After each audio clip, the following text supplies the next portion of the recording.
So it's been 2 months since you signed for Arsenal, but is it still sinking in properly, being here for the first time, representing the club you followed for so long?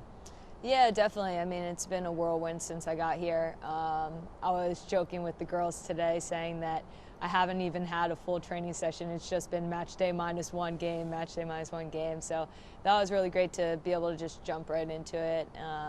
And now we have like a little bit more of a regularity, I guess, for me in understanding how things work around here.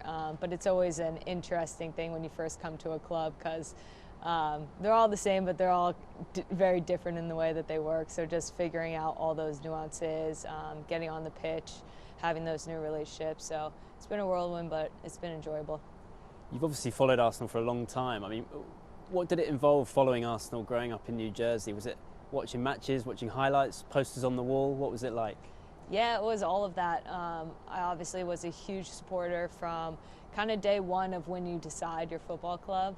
And I always say that there's like kind of two teams that kind of broke into the landscape of football in the U.S.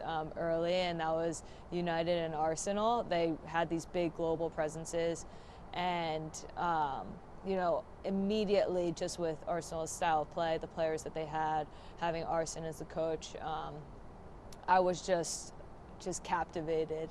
I loved it. I loved the way that they played.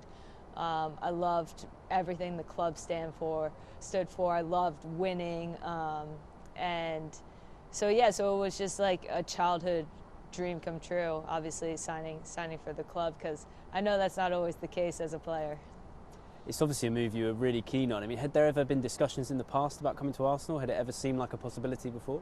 Yeah, I think in the back of my mind, I always thought, towards the end of my career, I would actually try to like make one last ditch effort, because I had already experienced playing football in Europe, in France for PSG, and I really enjoyed it. And I was really happy with my football in the U.S., but I always think that you get a bit more of a challenge and see a different side of football when you travel and play somewhere different. And this came kind of like a little bit different with my path to coming and playing in the WSL due to COVID and the craziness in our world. But it was a huge opportunity for me, and one that I jumped right into, and I really enjoyed life in the UK, and obviously just being completely immersed in football is just what I've always wanted.